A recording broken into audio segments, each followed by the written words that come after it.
Welcome to USMLE On the Go, where we break down high-yield medical concepts into simple, clear explanations you can actually understand. Whether you're driving, working out, or just need a quick review, this is your space to think through questions and build real understanding. Let's get into today's question. Sounds good. Yeah, so today we are doing a deep dive into the body's ultimate biological weapons program, right? The immune system. Oh, absolutely. It's a network that's so precise and incredibly lethal. Like if its internal brakes fail for even a fraction of a second, your own cells will just destroy your organs. It's terrifying when you really think about it. You go into catastrophic shock. Right. The stakes literally couldn't be higher. We spend a lot of time focusing on how the immune system destroys invaders. But the fail-safes are arguably way more complex. Exactly. The mechanisms it uses to prevent self-destruction are fascinating. Okay, so T cells. They're essentially these precise assassins waiting for the right launch codes. But where do they come from? How are they trained? Let's get into it. Let's start with our first clinical scenario. A flow cytometry analysis of a sample of fetal thymus reveals a population of cells that are positive for both CD4 and CD8 cell surface antigens. Okay, a classic setup. Right. So if you're listening, pause and think about it. Just take a second.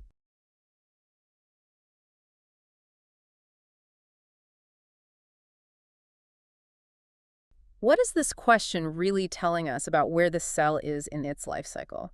Well, the location is the biggest clue here. The thymus is the master training academy for T cells. But they don't start there, right? No, they're born in the bone marrow. Then they travel to the thymus as these, like, raw recruits. When they first arrive, they don't express CD4 or CD8 at all. They're just blank slates. Yeah, exactly. We call those double negative thymocytes. Okay, but let's break this down because the cells in our scenario have both. They are double positive. Yeah. This is where people get confused. Like when I was studying, I'd get completely turned around.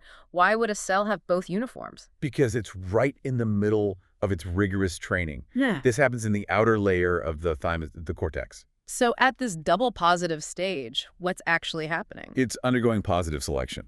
It's essentially trying on both uniforms, the CD4 helper and the CD8 killer, while randomly rearranging this T cell receptor. It's testing if the new receptor can recognize the body's own MHC molecules. Exactly. And if it can't bind to your own MHC, it's useless. The body just forces it to undergo apoptosis right there in the cortex. Wow, so it's a brutal boot camp. Very brutal. But if it passes, it gets to graduate. But it can't keep both uniforms. No, it has to specialize. As it moves deeper into the thymus, toward the medulla, it drops one of the surface antigens. So it becomes single positive. Right. Either a CD4 or a CD8 T cell. Then it's finally ready to enter the bloodstream. Okay, so for exam purposes, remember this.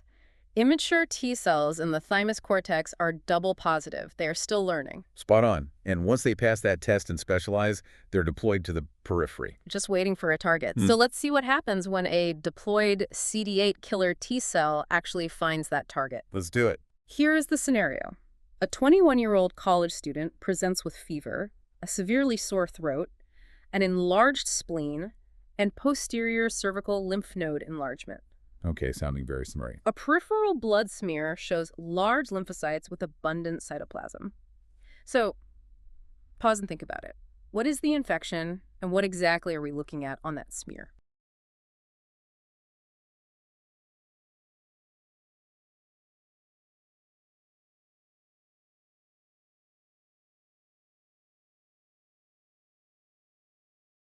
Well, the clinical picture is painting a very specific viral infection here. You've got the age demographic, the fatigue. The posterior cervical lymphadenopathy. Right, posterior as opposed to anterior, and the splenomegaly. The spleen is enlarging because it's catching massive amounts of viral debris. This screams Epstein-Barr virus, EBV. The virus that causes mono. Yes. But let's break down the blood smear because this is where people get confused. The question highlights large atypical lymphocytes. This is a huge trap. Yeah, because EBV famously infects B cells, so people assume those huge cells on the slide are the infected B cells themselves. But they are not. Those atypical lymphocytes are the CD8 positive cytotoxic T cells we were just talking about. Wait, so why do they look so weird and large? Because they are highly activated. They're actively hunting down and destroying those hijacked B cells. Oh, wow. Okay, so how exactly do they pull off the assassination? It's a controlled mechanism, right? Not just an explosion. It relies on absolute precision. The infected B cell displays pieces of the virus on its surface using an MHC class I molecule. And the CD8 T-cell docks with that? Exactly. Once locked on, it deploys a two-part biochemical weapon. First, it releases a protein called perforin. Which literally perforates the target, right? You got it. It forms a physical pore, like a tunnel, in the infected cell's membrane. Then it drops the second part, granzymes. So the granzymes go through the tunnel. Right through the pore. And they trigger the Cas-based cascade, forcing the cell into apoptosis. It quietly dismantles itself from the inside out instead of spilling virus everywhere. That's so elegant. It's incredible. So for exam purposes, remember this. Atypical lymphocytes in EBV are CD8 positive T cells, and their weapon of choice is perforin and granzymes. And notice the heavy reliance on the rules of engagement there. It only attacked because the antigen was properly presented. But bacteria are smart. What happens if a pathogen hotwires the system and bypasses the rules? Chaos. Absolute chaos. Let's look at that.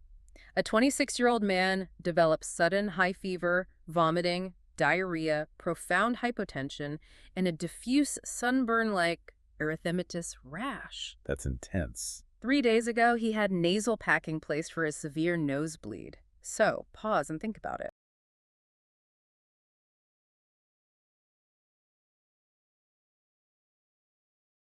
Just look at how fast this patient collapsed. Yeah, what is this question really telling us? The big clue here is the nasal packing from 3 days ago. Right, it's a warm, moist environment. Prime real estate for Staphylococcus aureus. But S. aureus usually causes local stuff, like an abscess. This guy is in systemic shock. Because the bacteria itself didn't spread, it stayed in his nose. But as it multiplied, it secreted a toxin that absorbed into his bloodstream. Toxic shock syndrome toxin 1, a super antigen. Exactly. So let's break this down. Normal antigens work like a lock and key, right? The APC offers a tiny piece of bacteria on an MHC2 CoL molecule, and only the one specific T cell with the perfect receptor gets activated. But a super antigen breaks those rules. It totally ignores them. Think of normal presentation like putting a key into an ignition. Okay. The superantigen doesn't go into the ignition slot at all. It acts like an external clamp. It binds the outside of the MHC2 and the outside of the T-cell receptor simultaneously. It physically glues them together. Exactly. So the T-cell gets the activation signal even though it doesn't recognize the bacteria. It bypasses the specificity completely. Right. Normally an infection activates maybe 0.01% of your T-cells.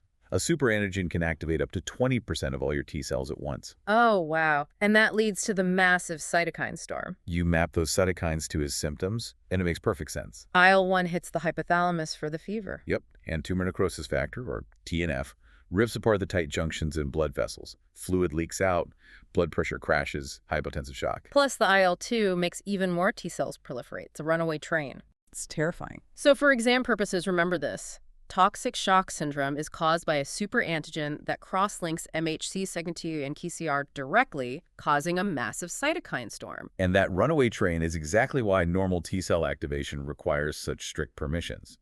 The body tries so hard to prevent accidental firing. Which naturally leads us to ask, if we understand how they activate, can we intentionally block those permissions to stop autoimmune diseases? We absolutely can. Let's look at the breaks. A 65-year-old woman with rheumatoid arthritis is given a biologic fusion protein that binds to CD8086 on antigen-presenting cells. Okay. Following this therapy, her inflammatory markers decrease. Pause and think about it.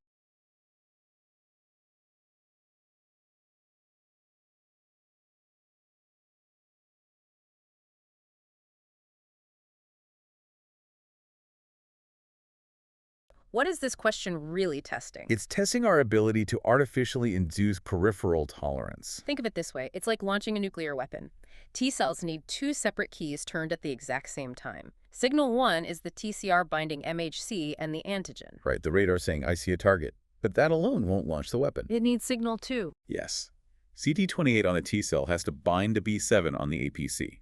And on exams, B7 is almost always called CD80 or CD86. So the drug in our scenario, like abatacept, binds to that B7 molecule. Caps it off. It's a decoy. So the autoimmune T cell arrives in the joint. Its receptor binds the self-antigen getting signal 1. But when it reaches out with CD28 to find B7. The B7 is blocked, so the T cell receives signal 1 without signal 2. Now, I used to think if it only got one signal, it just wandered away. Oh no, the consequence is permanent. If a T cell gets signal 1 without signal 2, it assumes it made an error. It enters a state of deep unresponsiveness called anergy. Energy, it just shuts down. Completely. It won't divide, it won't activate macrophages, and the inflammation in the joint just halts. And that stops the downstream antibody cascade, too. Without helper T cells, you don't get the fast, high-affinity IgG We're antibodies. cutting the communication line at the source. Okay, so for exam purposes, remember this. Peripheral tolerance happens when a T cell gets signal 1 but is blocked from getting signal 2, rendering it inactive. Perfect. But what if those high-affinity IgG autoantibodies are already circulating in the blood? Right, what if it's too late for the breaks? Then they form complexes and trigger the innate complement cascades. Let's look at that. A 24-year-old woman presents with a rash, severe joint pain, and declining renal function. Classic. Labs show markedly decreased C3 and C4 levels, but her factor B level is normal. So pause and think about it. This is a great question.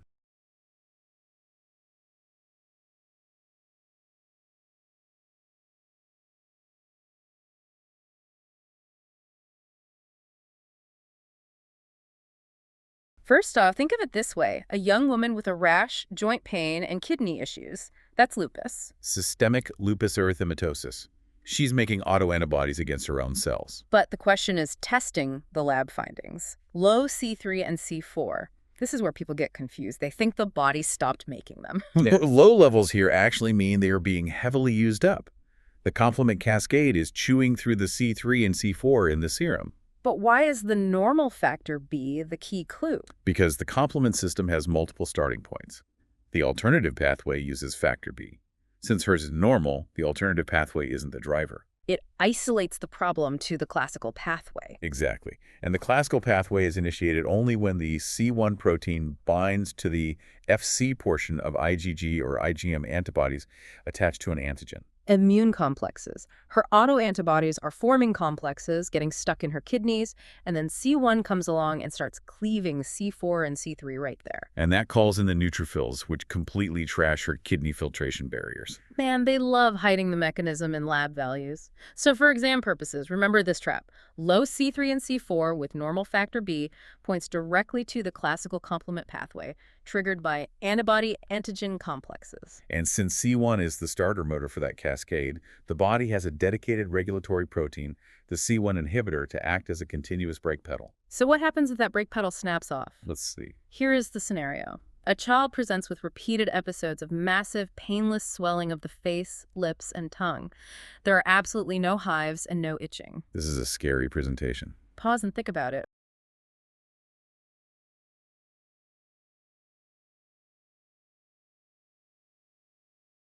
Why is the lack of hives or itching the most important clue? Because sudden facial swelling usually makes us think of anaphylaxis, right? An allergic reaction. But anaphylaxis is driven by histamine, and histamine causes extreme itching and hives. Right. Since this child has no hives and no itching, this isn't an allergy. This is hereditary angioedema. Caused by a deficiency in that exact brake pedal, the C1 inhibitor. Yes. Without it, C1 constantly fires, cleaving C4. So these patients typically have low C4 levels. But wait, let's break this down. How does a running complement system cause massive airway swelling? That's the critical second half of the mechanism. The C1 inhibitor also regulates the kallikrein-kinin system. So without the inhibitor, kallikrein enzyme activity surges. And excess kallikrein overproduces a potent peptide called bradykinin. Bradykinin. While histamine causes surface hives, bradykinin causes massive vasodilation and leaky vessels deep in the tissues. Exactly. The fluid pours out into the face and airway. And because it's bradykinin, treating this with antihistamines won't do anything. The stakes are so high there. For exam purposes, remember this buzzword connection. Painless angioedema without hives means check for a C1 inhibitor deficiency, which causes low C4 and high bradykinin. Great summary. So we've covered cascades and stopping them, but how does tissue actually heal once the inflammation is over? Let's look at the healing switch. A 55-year-old man with uncontrolled diabetes has a non-healing wound surrounded by redness. Okay. Biopsy shows abundant neutrophils and reactive oxygen species. What will improve fibroblast proliferation? Pause and think about it.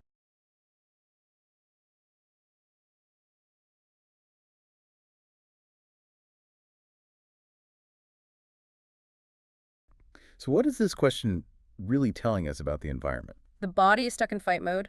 Neutrophils rush in first, eat bacteria, and dump reactive oxygen species ROS to sterilize the area. It's a controlled fire. But in high glucose states, that fire doesn't go out. The neutrophils stay active, dumping ROS. And it's too toxic for the fibroblast to come in and heal the wound. So how do we put the fire out? We need interleukin-10, IL-10. It's the master anti-inflammatory switch produced by macrophages and Tregs. The peacekeeper cytokine. Exactly. It suppresses pro-inflammatory cytokines like TNF and IL-1. It turns off the neutrophils. And tells macrophages to stop fighting and start cleaning up the debris. Right. Once IL-10 quiets things down, fibroblasts can safely migrate in and make collagen. So for exam purposes, remember this.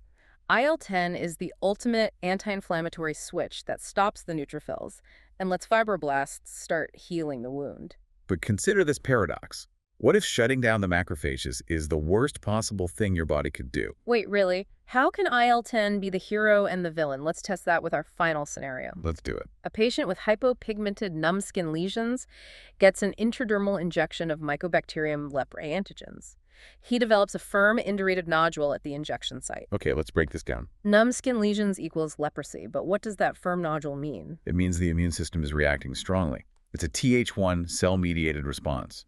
Helper T cells release interferon gamma, which supercharges macrophages. And those activated macrophages rush in, wall off the bacteria, and form that firm bump. Right, a positive lepromin test. This is tuberculoid leprosy. It's well controlled. But what happens if the body takes the wrong fork in the road? Then the immune system mistakenly mounts a Th2 response instead. That pathway makes antibodies using IL-4, IL-5, and IL-10. There's the villain. Exactly. Since the bacteria live inside the macrophages, antibodies can't reach them, and the IL-10 suppresses macrophage activation. It turns off the exact cells needed to fight the infection. It's a fatal error. The bacteria survive, spread everywhere, and you get diffuse lesions and a negative lepromin test. Lepromatous leprosy. That's incredible. For exam purposes, remember this crucial difference. Tuberculoid leprosy is a strong Th1 macrophage response. Lepromatous leprosy is a failed Th2 response where IL-10 mistakenly suppresses the exact cells needed to fight. When you look at all these mechanisms, it's amazing how interconnected they are. If scientists can harness IL-10 or block bradykinin, could we eventually reprogram the immune system to cure unrelated diseases like Alzheimer's or severe allergies just by flipping the right switches? That's it for this episode of USMLE On the Go. Keep reviewing, keep thinking through the questions, and I'll see you in the next one.